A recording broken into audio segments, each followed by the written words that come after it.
anche in carne ed ossa. Cari amici di Selfiamoci, quest'oggi parleremo di letteratura, una neoscrittrice e finalista di un concorso importante. Scopriamo di chi stiamo parlando, seguitemi.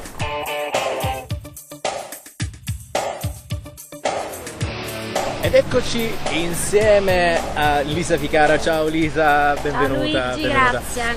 Allora, stiamo parlando praticamente di una neoscrittrice professionista. Ma professionista mi sembra un po' eccessivo, anzi. Finalista di un concorso importante. Mi racconti, quale concorso stiamo parlando?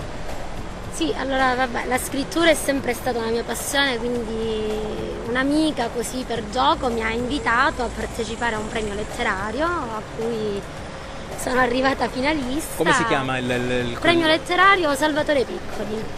Che valenza, che importanza ha questo premio? Ma da un punto di vista letterario, insomma, notevole, perché comunque hanno partecipato poeti e scrittori da tutte le parti d'Italia, quindi comunque stiamo parlando sempre di un concorso nazionale. Di un concorso di livello nazionale, assolutamente sì. Allora, tu non hai vinto il concorso, no, ma sei arrivata praticamente fra le finaliste. Sì. Questo comunque ti ha dato la possibilità di avere l'attenzione da parte dell'editore e dire perché non pubblicare praticamente le tue opere. Ebbene sì. Sì, mi è arrivata questa telefonata che mi proponeva, insomma, l'editore era rimasto molto colpito dallo scritto e quindi mi ha proposto la pubblicazione. Allora, intanto stiamo parlando di Sì. Mine Vaganti, questo praticamente è il volume 1, poi ci spiegherai la differenza fra il volume 1 e il volume 2, sì. E praticamente è una raccolta di pensieri. Allora, scusa se sorrido perché in realtà io ho chiesto a persone più competenti di me che insomma lavorano nel campo delle lettere cosa potessero essere queste mie vaganti. In realtà non è una storia, non è una poesia, ma sono delle riflessioni mie personalissime. Un elenco puntato, ecco, le mine vaganti in realtà, la fattispecie proprio specifica, è un elenco numerato. Ma stiamo parlando oltretutto di un elenco che abbraccia più categorie, cioè si parla dall'amore alla fisioterapia, cioè di tutto e di più. La giovinezza, il perdono, l'inganno e il tradimento, cioè i temi sono vari, diciamo. Ma la cosa anche particolare è stata che siccome è un po' nato per gioco questo modo di scrivere così, ho incominciato a pubblicare questi pensieri sui social e qualcuno che ha incominciato a seguire la pagina mi ha chiesto di scrivere su commissione, quindi siamo vicini. Sì, vicini. E quindi sono nate anche queste mine vaganti su commissione di qualcuno che mi chiedeva, cioè mi qualcuno commissionava, cercava un tuo pensiero. Sì, cioè mi scrivi sui tramonti estivi, mi scrivi su il perché si va a bere con gli amici la sera, ecco, quindi sono pensieri misti ad emozioni, a stati d'animo che io... Cosa resta al lettore di questi pensieri? Perché poi per ogni categoria ci sono tutta una serie di punti. Sì. Chi affronta la lettura di questo pensiero cosa resta? Tipo qualcosa che si può identificare, può essere un consiglio? Ma guarda, la cosa particolare è che quello che mi è stato detto dai miei followers, chiamiamoli così inizialmente, e che poi mi è stato anche detto in sede lì al premio, è che ognuno poi leggendo prende, cattura quel punto dell'elenco puntato appunto della mina in cui si rivede, in cui si rispecchia. Certo. E quindi dice, allora io mi ritrovo nel punto 1, 5 e 9 e un altro che legge dice no, io preferisco invece quest'altro punto, quindi è un po' ad libitum, è una lettura un po' molto personale. Comunque è una facile lettura, abbastanza easy, abbastanza giovanile, si può dire che può essere anche l'inizio di una tecnica narrativa nuova. Cioè... Tu mi lusinghi, però ti dico che qualcuno ha accennato a questo. Io sono davvero lusingata, perché in realtà io stessa non so come definire questa. Allora, Mini Vagante, questo è il volume 1, che è la raccolta praticamente di tutti questi punti, questo incontrarsi, riconoscersi in tutte queste categorie. Il volume 2 invece che cosa comprende? Sì, diciamo che è stata una scelta un po' stilistica dell'editore, proprio per non confondere i testi poetici, quindi le poesie. Quindi il volume 2 consiste in una raccolta di poesie. Il volume 2, sì, in realtà sarà Mine Vaganti, digressioni poetiche, perché alcune poesie sono collegate alla mina vagante, quindi portano il tema della mina, però l'editore ha deciso di sdoppiare il lavoro. Certo. È affascinante l'idea che comunque da parte tua hai creato comunque questo connubio di due tecniche completamente diverse. Stiamo parlando di un elenco puntato di informazioni, di consigli e quant'altro, a tutt'altra cosa che è la poesia. Sì. A chi ti ispiri quando scrivi una poesia? Ma mi fai una domanda veramente difficile, perché la scrittura, se vuoi, è una forma d'arte, quindi il pittore dipinge un quadro, lo scrittore scrive, il poeta fa una poesia, quindi l'ispirazione, il guizzo, diciamo, ispirativo nasce da un'emozione. Anche un filo di vento, un soffio di vento può far scaturire un momento poetico, quindi in realtà la poesia nasce, le parole arrivano da sole. Per me la poesia è questo, insomma. Questo praticamente è la raccolta di questa nuova esperienza, di questa grande soddisfazione, ma tu ci spiegavi anche già all'inizio che scrivevi comunque da sempre hai sempre preso appunto, da sempre hai avuto un diario, hai raccolto informazioni. Oggi stiamo godendo di questa soddisfazione, però tu hai sempre scritto. Sì, allora io non faccio questo per mestiere faccio tutt'altro. La scrittura per me è un bisogno primario, cioè è come se ti dicessi: perché mangi perché ho bisogno di mangiare, scrivo perché ho bisogno di scrivere. Ho bisogno di mettere nero su bianco determinate emozioni, determinati pensieri, determinate riflessioni.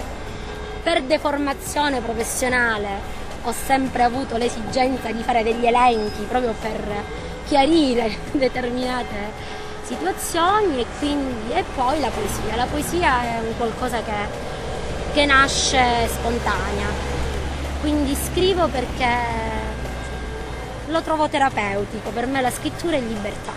È una forma terapeutica. È una forma anche di terapia, sì. Pensi che dopo questa esperienza possa essere l'inizio di una serie?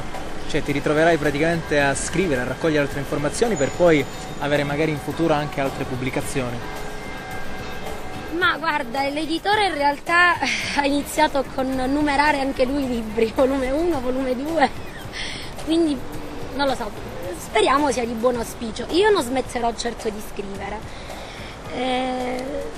vedremo in futuro. Questo di certo sono il volume 1 delle Mine, è una lettura anche, come dire, leggera, se vuoi, sotto l'ombrellone, insomma, visto che è iniziata l'estate. La poesia diventa un po' più come dire, riflessiva, insomma, si presuppone un tipo di lettura diverso. Io continuerò a scrivere di certo. Poi vedremo il futuro cosa ci riserva. Saluta gli amici, selfiamoci. Ciao a tutti, leggetemi. Ciao e alla prossima.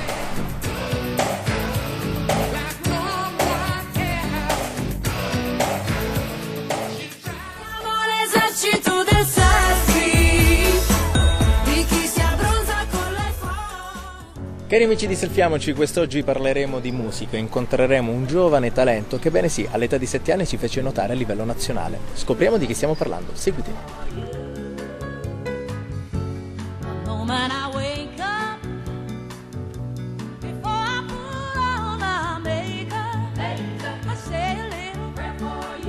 Ed eccoci insieme a Giovanna. Ciao Giovanna, benvenuta. Ciao. Allora, praticamente giovanissima, bellissima. Grazie. E talentuosa. Grazie mille. Praticamente da piccolina e ti sei fatta praticamente riconoscere già da subito a livello nazionale. So che praticamente per sbaglio, per caso, feci un provino a Roma, quasi anche forzato, non era praticamente nei tuoi programmi, e ti ritrovi praticamente insieme a Vincenzo Mollica in un evento importantissimo con la RAI. Raccontaci, com'è andata?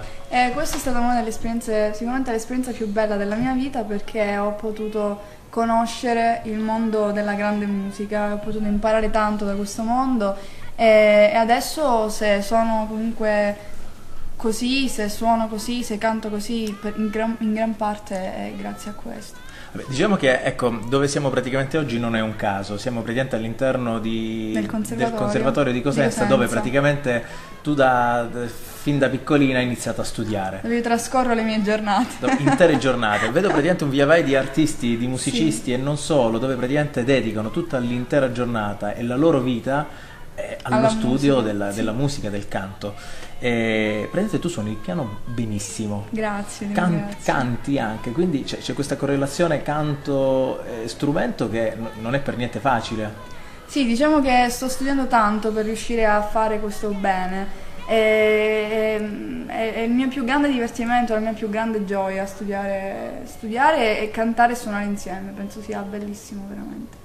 Supponiamo che ovviamente che da grande tu vorrai fare proprio la cantante. Qual è il tuo genere che diciamo che ti rappresenta di più? Guarda, diciamo che il pop è il genere che sicuramente in linea generale mi piace di più.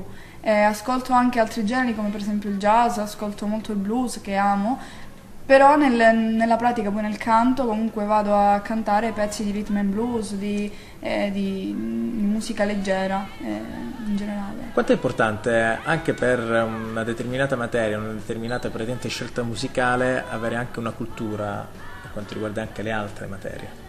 È importantissimo perché bisogna saper destreggiarsi comunque in diverse situazioni, nel momento in cui ci viene chiesta informazione, nel momento in cui, nell'ambito in cui mi trovo, che comunque il conservatorio, bisogna sapere veramente Cioè per chi canta magari musica pop, quanto è importante conoscere anche qualcosa inerente al classico, in questo caso? Perché ci sono delle influenze notevoli da parte soprattutto della musica classica, ce ne sono tante, sì. Vabbè, noi siamo curiosi di ascoltarti. Va bene. Cosa ci fai ascoltare? Se stasera sono qui. Per me venire qui è stato come scalare la montagna più alta del mondo, ed ora che sono qui voglio dimenticare ricordi più tristi giù in fondo.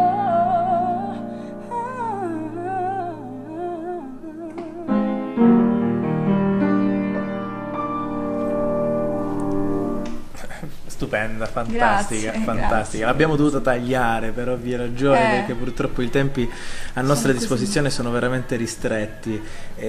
Giovanna, tu ovviamente stai continuando praticamente a studiare al conservatorio, Sì. Cosa ti aspetti in futuro da quest'arte, da questa professione? Perché poi non tutti, cioè, come diceva Morandi, uno su 1000 ce la fa. Diciamo che io continuo a studiare perché, ripeto, è la cosa che più amo fare.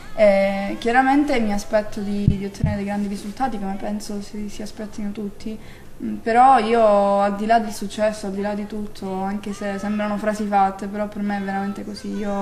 Per me la cosa più bella è svegliarmi la mattina e sapere che faccio questo, poi il successo lo vedremo dopo.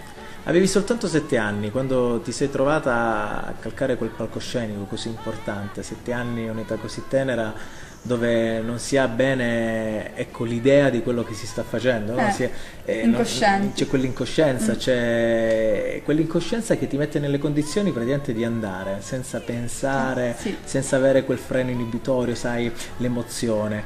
Oggi suppongo che un po' di emozione ci sarà quando comunque si calca. L'emozione è la cosa più importante, perché si trasforma veramente in adrenalina, si trasforma in forza per farcela, per dimostrare agli altri che comunque vali, per farli emozionare, e questa è la cosa più importante. Che personaggio è Vincenzo Mollica? Perché noi siamo abituati a conoscerlo, ecco, per quanto riguarda l'ambito giornalistico, uno dei migliori certo, sì. palcoscenico nazionale, quindi... Diciamo che è la persona, veramente una delle persone più acculturate, più sapienti che abbiamo incontrato. Sa di tantissime cose, e ti racconta episodi della vita dei grandi, Fellini, dei più grandi cantanti, artisti italiani e non solo. Quindi penso sia veramente un personaggio importante, sia importante conoscerlo. È bello conoscerlo durante la propria vita, sì. Quindi sarà stata comunque un'esperienza formativa, ti ha Molto, fatto molto. veramente crescere. Sei rimasti in buoni rapporti con lui? Sì. Pensi Sì, e sì. speri un domani di rifare qualche altra cosa insieme? Penso che succederà, sì. Penso proprio che succederà. C'è qualcosa che stai preparando che ci vuoi raccontare? Ci vuoi Forse. svelare? Ci vuoi svelare? Forse sì, c'è qualcosa che bolle in pentola, dai. C'è qualcosa che bolle in pentola. Sì. E suppongo che poi la massima espressione di un cantante è quella proprio, ecco, poi di produrre un proprio LP. Ci stiamo lavorando su questo. Ci stiamo lavorando. Prossima uscita? Non lo so, penso che continuerò a lavorare su questi miei pezzi e spero presto di portare qualcosa veramente di concreto fuori. Dai. Nel frattempo riascoltiamo qualcosa. Sì. Well, your faith was strong, but you needed proof. Your soul had bathing on the roof. A beauty and the moonlight all the through, yeah. She tied you to a kitchen chair. She broke your throne and she got your hair. And from your lips she drew it hallelujah.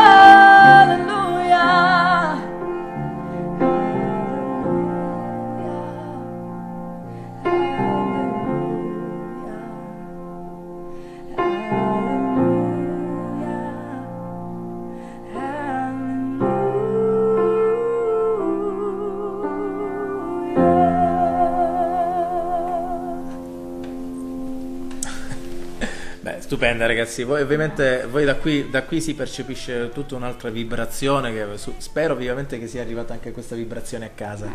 7 anni, quando praticamente ti sei ritrovato su questo grande palcoscenico, come abbiamo già ripetuto, però lì eri praticamente agli inizi, agli albori di questo percorso. Come hai iniziato? Quando è entrata dentro praticamente la musica? Cioè, come hai capito che era la strada da percorrere? Diciamo che l'ho capito perché sostanzialmente mi faceva stare bene, mi fa stare bene tuttora, quindi credo sia veramente la strada che devo perseguire per tutta la mia vita. Diciamo che a 7 anni non si ha ancora bene la consapevolezza effettivamente, cioè, sono gli anni in cui si gioca con le bambole, Sì. si colora, e tu già invece facevi già cose Io importanti. usavo il telecomando della TV al posto del microfono. Questa era la mia attività. E lì suppongo che ci sia stato qualcuno a casa che ha avuto Sì, l'attenzione sì, di sì, dire i miei. forse questa I miei. è la strada per mia figlia. Sì, i miei genitori l'hanno capito da subito, soprattutto mio padre, è quello che comunque mi ha sempre spinto e si è sempre emozionato insieme a me. Io penso che mi rendo conto che un pezzo mi viene bene quando lui piange, quando lui si emoziona io capisco che il pezzo mi viene bene e capisco che fa emozionare anche gli altri. È la mia prova. Beh, fantastico, fantastico. Va bene, noi è ovvio che ti auguriamo un in bocca al lupo per i prossimi progetti Crepi. e per il proseguimento degli studi e non solo. Saluta gli amici di Selfiamoci, Ciao! ciao e alla prossima. Oh,